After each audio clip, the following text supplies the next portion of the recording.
तो हेलो बच्चों, welcome back to जितने 91 पे। तो सभी का स्वागत है हमारे स्पेस प्लेटफॉर्म पे जितने 91 पे। तो जैसा कि हम लोग क्लास 10 का चैप्टर नंबर 6 ट्रायंगल चैप्टर में भी 6.2 का हम लोग कंप्लीट कर रहे हैं। ठीक है, आज हम लोग करने वाले प्रश्न जो है प्रश्नावली 6.2 का क्वेश्चन नंबर 8। ठीक है, जो भी बच्चे इससे पहले वाले वीडियो नहीं देखे तो आप लोग से रिक्वेस्ट है कि सबसे पहले जाकर वो वीडियो देख लीजिए, ताकि आप लोग को ये जो समझने में किसी तरह कोई समस्या नहीं होगा। ठीक है, रीजन क्या है कि जब हम ये सवाल बताएंगे तो हम यही समझ के बताएंगे कि आपने पिछला वीडियो पूरा बढ़िया से कंप्लीट कर लिए। ठीक है, तो चलिए, रीजन क्या है कि सब पीछे से बहुत सारा लिंक करता है इसमें। ठीक है, तो चलो देखो, देखिए बोल क्या रहा, प्रमेय 6.2 का प्रयोग करते हुए सिद्ध कीजिए कि किन्हीं दो भुजाओं के मध्य बिंदु को मिलाने वाली रेखा खंड तीसरी भुजा के समांतर होती है। देखिए क्वेश्चन आप लोग को ये दे दिया था, डायग्राम भी बुक में नहीं बनाया, इसलिए हम यहाँ पर भी बुक में डायग्राम बना के नहीं लाए। ठीक है, इसमें क्या किया, डायग्राम हम लोग को खुद बनाना। देखिए इसमें क्या बोला था कि प्रमेय 6.2 का प्रयोग करते हुए सिद्ध कीजिए कि किन्हीं दो भुजाओं के मध्य बिंदु को मिलाने वाली तीसरी भुजा के समांतर। देखिए यानी ये तो पता चल रहा है क्वेश्चन पढ़ने से कोई तीन भुजा वाला इसमें फिगर हमको बनाना है। जनरली तीन भुजा वाला फिगर क्या हम लोग बनाते हैं, ट्रायंगल ही बनाते हैं। तो ये तो समझ में आ गया कि हमको कौन सा फिगर बनाना है। तो हमको जो फिगर बनाना वो बनाना है ट्रायंगल। क्या बनाना है, ट्रायंगल। ठीक है, इसका नाम दो ए, इसका नाम दो बी, इसका नाम दो सी। कोई दिक्कत तो बोलेगा भाई नहीं। अब यहां से समझिए ट्रायंगल बना। अब क्वेश्चन को बढ़िया से समझिए। देखिए बोला प्रमेय 6.2 का प्रयोग करते हुए सिद्ध कीजिए कि किन्हीं दो भुजा के मध्य बिंदु, दो भुजा के मध्य बिंदु। तो हम क्या करते हैं, एक भुजा को इसको मान के यहाँ मध्य बिंदु देते हैं, इसको मान के यहाँ देते हैं। आप लोग कोई दो भुजा पर कर सकते हैं, लेकिन स्टार्टिंग से हम लोग यही दो भुजा पर रख रहे थे यहाँ पर भी, इसलिए हम यहीं पर दे दिए। इसको थोड़ा सा नीचे कर दीजिए। ठीक है, ये दो भुजाओं के मध्य बिंदु को मिलाने वाली रेखा, यानी दो भुजा को मिलाने वाली रेखा ये रहेगा। ठीक है, दो भुजाओं के मध्य बिंदु को मिलाने वाली रेखा, तो भुजाओं के मध्य बिंदु को मिलाने वाली रेखा जो होता है तीसरी भुजा के समांतर होती है। यानी ये जो रेखा बना तीसरी भुजा ही हो गया, पहला भुजा ये था, दूसरा भुजा ये था, तीसरी भुजा ये हो गया। यानी ये दोनों को जो मिलाया ना, दोनों जो मध्य बिंदु की जो रेखा मिलाया हो तीसरी भुजा क्या होना चाहिए, समानांतर होना चाहिए। हमको क्या करना, सिद्ध करना है। यानी सीधी बात नो बकवास ये बोल रहा है कि ये इसका पैरेलल होना चाहिए। हमको ये चीज आपको करके दिखाइए। ठीक है, कोई बात नहीं, आराम से करके इसको हम लोग क्या करेंगे, देख लेंगे। ठीक है, इसका नाम दीजिए, इसका नाम देंगे डी, इसका नाम देंगे ई। कोई दिक्कत, एक मिनट देख लीजिए वीडियो में, कोई समस्या तो नहीं है। चलिए, इस तरह कोई समस्या नहीं। देखिए अब इसमें हम लोग क्या करते हैं, देखिए इसको बनाते हैं। तो पहले जो जो दिया उसको लिख लीजिए। ठीक है, हालांकि दिया तो कुछ नहीं है, लेकिन फिर भी इसमें कुछ फिगर जो बनाए तो उस हिसाब से लिख लेते हैं। ठीक है, लिखते हैं सोल्यूशन। क्या लिखते हैं, सोल्यूशन। ठीक है, क्या सिद्ध करना पता लग गया ना। हमको सिद्ध यही करना है कि दो भुजाओं के मध्य बिंदु को मिलाने वाली रेखा तीसरी भुजा क्या समानांतर है। ठीक है, यानी ये इसको हमको समानांतर साबित करना है। तो हम ये लिख लेते दिया है कि, लिख लीजिए दिया है कि। ठीक है, क्या दे दिया था, जब पूरा फिगर को बनाया तो हमको यही दे दिया है कि डी समानांतर क्या है, डी समानांतर क्या है, बीसी है। जब पूरा फिगर को बनाया तो मेरा है ना, नहीं दिया नहीं तो हमको सिद्ध करना ना है। हमको इसमें दिए दिया क्या, कोची दे दिया है, कोच लिख दिया है कि कोची दे दिया है, कोची दे दिया। लिख देते ए बी का मध्य बिंदु कौन है, ए बी का मध्य बिंदु कौन है, ए बी का मध्य बिंदु जो भैया है वो भैया कौन है, वो भैया है कौन, वो है डी। क्या है, डी। क्या है, डी है। ठीक है,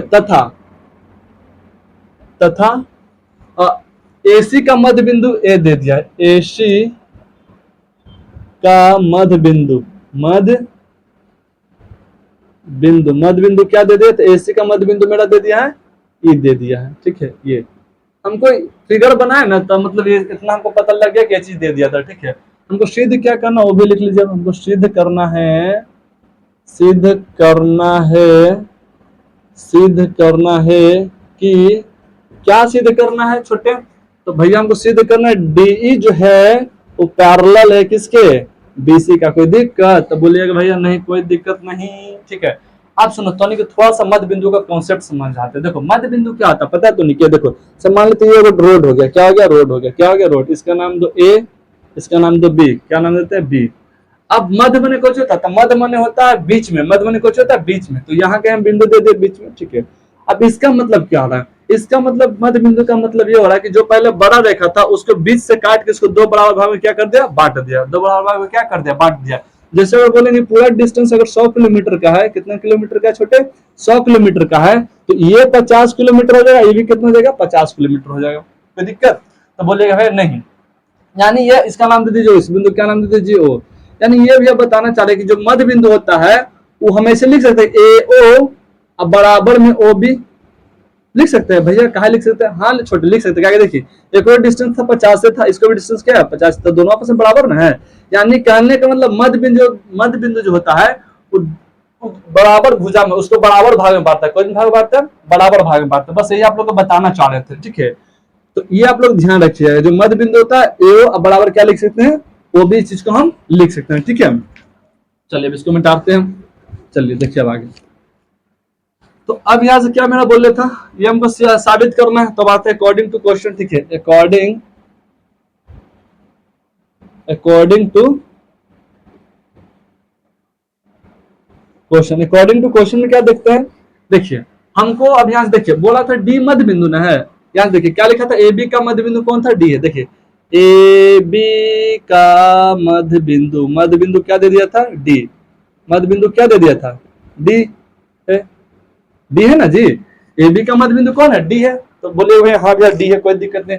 तो इसी के मदद से लिख सकते हैं, कौची भैया लिख सकते हैं कि ए डी बराबर में बी डी। अगर ये मध्य बिंदु तो ए डी बराबर में बी डी भी करके बताया था ना कि मध्य बिंदु जो होता है दोनों को बराबर भाग में बांटने का काम करता। तो बोलेगा हाँ भैया कोई दिक्कत नहीं।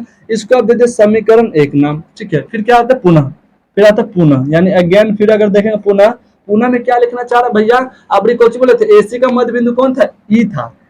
एसी का मध्य बिंदु, एसी का मध्य बिंदु कौन था, एसी का मध्य बिंदु कौन था, ई है।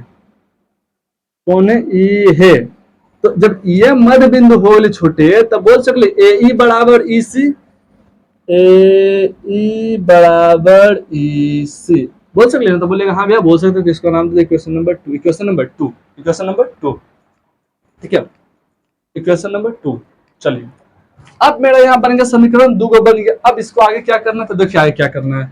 हम क्या करते हैं कि अगर ये मध्य बिंदु होगा तो हम ऐसा करते हैं ना कि हम क्या करते हैं कि अब इसका हम लोग वैल्यू निकाल लेते हैं। क्या निकाल लेते हैं, वैल्यू। यानी कहने का मतलब यहाँ पर ये बताना चाह रहे थे कि अगर ये मध्य बिंदु होगा, ये क्या होगा, मध्य बिंदु होगा, ठीक है। तो हम इसका रेशियो निकाल लेते हैं, दोनों क्या निकाल लेते हैं, रेशियो निकाल लेते हैं, ठीक है। इसका हम क्या निकाल लेते हैं, रेशियो निकालते हैं एडी बटे बीडी का, ठीक है। तो हम यहाँ से क्या करते हैं, हम यहाँ से लिखते हैं, हम निकालते क्या, अगर डी मध्य बिंदु है, ठीक है, डी क्या मध्य बिंदु है, तो हम लिखते हैं एडी अब बटे बीडी। देखिए एडी बटे बीडी। अब इसका हमको अनुपात निकाला, ठीक है, कि ये कितना इसका वैल्यू आता है, ठीक है। तो देखिए एडी बटे बीडी, हम इसका अगर वैल्यू निकाले तो एडी को हम एडी लिखते हैं, एडी क्या लिखते हैं, एडी। एडी क्या लिखते हैं, एडी। अच्छा बीडी की जगह हम एडी लिख सकते हैं, तो बोलिएगा हाँ भैया लिख सकते हैं। तो अगर इसको काटे तो क्या आ गया मान 1, यानी भाई एडी बटे बीडी, एडी बटे बीडी का मान क्या आ गया 1, एडी बटे बीडी का मान क्या आ गया 1। अभी थोड़ा समझ में आ जाए तुरंत, ठीक है। एडी बटे बीडी का मान आ गया कितना 1, यानी भैया एडी बटे बीडी यानी टोटल का मान कितना आ गया 1 आ गया, कितना आ गया 1 आ गया, ठीक है। फिर इधर से हम क्या करते हैं, फिर से इधर करिए, अब ई लाइन में करिए। क्या करते हैं कि ए ई बटे में ई सी, देखिए अब लिखते हैं ए, क्या लिखते हैं ए। अब देखो तो इसी की जगह पर कितने इसी की जगह पर ए लिख सकते हैं, तो बोलिएगा हाँ भैया लिख सकते हैं, तो लिख देते हैं ए ई, ठीक है। अगर इसको काटेंगे तो क्या आ गया 1, यानी भैया ए ई अब बटे ई सी का वैल्यू क्या आ गया 1, यानी दोनों तरफ से मेरा क्या आ गया बराबर आ गया, दोनों तरफ से क्या आ गया बराबर। इसको नाम दे दीजिए ना 3 दे दीजिए, नाम कोई दिक्कत, इसका नाम दे दीजिए 4 दे दीजिए, कोई दिक्कत वाली बात नहीं। देखिए समीकरण 3 और समीकरण 4 का मान देखिए, तो इसका भी मान कितना है 1 आया, इसका भी मान कितना है 1 आया, ठीक है। इसका मान क्या आ गया 1 आएगा, क्या आ गया 1 आ गया। यानी ये देख रहा है कि एडी बटे बीडी का मान, यानी एडी बटे बीडी का मान भी 1 है और ए बटे ईसी का मान भी 1 है। ए बटे ईसी का मान क्या है 1 है। दोनों का वैल्यू क्या आ गया बराबर आ गया। जब दोनों का वैल्यू बराबर हो गया तो हम यहाँ से बोल सकते हैं क्या चीज, समीकरण किससे 3 एवं 4 से, सॉरी समीकरण 3 एवं 4 से, 3 एवं 4 से क्या बोल सकते हैं, दोनों का वैल्यू बराबर आ गया ना। जब दोनों का वैल्यू बराबर आ गया तो ये भी दोनों का अनुपात बराबर हो जाएगा, यानी एडी अब बटे बीडी अब बराबर में ए बटे में ईसी, क्या आ गया ए बटे में ईसी। जब दोनों का मान बराबर, कैसे कहता है, दोनों का जब लेफ्ट साइड बराबर तो राइट साइड भी क्या हो जाएगा बराबर हो जाएगा, ठीक है। यही यहाँ नियम लगा दिए। तो समीकरण 3 और 4 से किया तो एडी बटे बीडी बराबर ए बटे ईसी हो गया। देखिए तो एडी बटे बीडी बराबर ए बटे ईसी बराबर हो गया ना। तो ये हो गया, तो इसके अकॉर्डिंग कर सकते हैं। अब यहाँ से कुछ थेल्स बिलोम से डायरेक्ट बोल सकते हैं कुछ, थेल्स बिलोम से डायरेक्ट क्या बोल सकते हैं, थेल्स बिलोम से क्या डायरेक्ट बोल सकते हैं भैया, कि जो डीई है वो पैरेलल किसके हो जाएगा, बीसी के। ठीक है, ये मेरा क्या हो गया, पैरेलल हो गया। एक तो हमें सिद्ध करना था, देखिए ना, तीसरी भुजा के समांतर है ना, वो सिद्ध करना था, तो मेरा सिद्ध हो चुका है। तो यहाँ से लिख लीजिएगा प्रूव्ड दैट। ठीक है, प्रूव्ड दैट हो गया। ठीक है, तो ये हमको करना था, कुछ नहीं करना था। हम क्या किए कि पहले देखिए पूरा हम जो जो दे दिए थे, लिख दे, ए बी का मध्य बिंदु डी था, फिर ए सी का मध्य बिंदु ई था, तो हमको सिद्ध करना था वही कि जो मध्य बिंदु को मिलाने वाले रेखा तीसरा भुजा के बराबर था, मतलब समांतर था। तो मेरा ये जो मध्य बिंदु को मिला रहा था तीसरा भुजा के समांतर ये आ गया, यानी हमको ये सिद्ध करना था, डी समांतर क्या सिद्ध करना था, बीसी सिद्ध करना था। आगे अकॉर्डिंग टू क्वेश्चन, अब क्या देखिए, ए बी का मध्य बिंदु कौन होता है, डी होता है। ए बी का मध्य बिंदु कौन होता है, ए बी का मध्य बिंदु कौन हो गया, डी हो गया। ठीक है, तो ए बी का मध्य बिंदु जब डी हो गया तो बोल सकते हैं ए डी, अब बराबर में क्या लिख सकते हैं, बी डी। अभी बताया था ना 100 किलोमीटर वाला डिस्टेंस लेके। फिर उसी तरह से पुनः क्या किया, एसी का मध्य बिंदु, एसी का मध्य बिंदु हो गया ई हो गया। ठीक है, एसी का मध्य बिंदु कौन हो गया, ये। तो बोल सकते हैं ए बराबर ईसी, क्या जो मध्य बिंदु होता है दोनों को बराबर भाग में बांटेगा। ठीक है, इस पूरा रास्ता को बराबर भाग में बांटता है, तो ए बराबर ईसी। अब क्या देखिए, समीकरण 1 का समीकरण 2 का। अब देखिए आपसे क्या कहना हम कि पूरा का वैल्यू निकाल, एडी बटे बीडी का वैल्यू निकाल के देखे, और ए बटे ईसी का वैल्यू हम निकाल के देखे, खुद से अपने से निकाल के देखे। ठीक है, कोई ज्यादा झमेला नहीं किए कि कितना आता है। तो हम एडी बटे बीडी का वैल्यू निकाले, तो एडी बटे बीडी, तो देखिए, तो एडी को एडी लिख दिया, बीडी की जगह एडी लिख सकते हैं ना, तो भैया हाँ लिख सकते हैं। क्या है देखिए ना, कहीं लिखे होंगे, बीडी की जगह एडी लिख सकते हैं ना। तो एडी बटे एडी कहाँ हो गया, कहानी खत्म हो गया। एडी बटे बीडी का मान कितना है, 1 आ गया। फिर बोले ठीक है 1 आया होगा, कोई दिक्कत नहीं है। फिर क्या किया, अब इसका देखिए निकाल के, ए बटे ईसी का वैल्यू निकाले, तो ए ईसी की जगह ए लिख सकते, देखिए तो ईसी की जगह हम ए लिख सकते हैं, तो हाँ भैया लिख सकते हैं। तो ये इसको काट दे तो 1 आ गया, यानी ए बटे ईसी का वैल्यू क्या आ गया, 1 आ गया। आप लोग को पता होगा जब राइट हैंड बराबर हो जाता है तो लेफ्ट हैंड हम आपस में क्या करते हैं, बराबर करते हैं। यानी ये जो 1 अगर 1 के बराबर हो गया तो एडी बटे बीडी भी ए बटे ईसी क्या करते हैं, बराबर कर देते हैं। ठीक है, तो समीकरण 3 और 4 से क्या कर दिए, एडी बटे बीडी बराबर ए बटे ईसी कर दिए। अब यहाँ से हम डायरेक्ट लगा दिए थेल्स प्रमेय के विलोम, यानी 6.2 प्रमेय 6.2 या लिख दीजिए यहाँ पर, या फिर यहाँ लिख दीजिए प्रमेय 6.2 लिख दीजिए, कोई दिक्कत वाली बात नहीं है। प्रमेय 6.2 से भी बोल सकते हैं कुछ, जब ये एडी बटे बीडी बराबर ए बटे ईसी है तो हम बोल सकते हैं थेल्स विलोम से, थेल्स प्रमेय के विलोम से या प्रमेय 6.2 के मदद से कि डी समानांतर क्या हो जाएगा, ऑटोमेटिक बीसी क्या हो जाता है, समानांतर हो जाएगा। ये मेरा क्या हो गया, प्रूव्ड दैट हो गया। ठीक है, चलिए आप लोग इसका स्क्रीनशॉट ले लीजिएगा। ठीक है, चलिए तो बस आज मेरा क्वेश्चन नंबर 8 भी कंप्लीट होता है। हम लोग मिलते हैं नेक्स्ट पार्ट में, तब तक ले जाए, जाओ, धन्यवाद।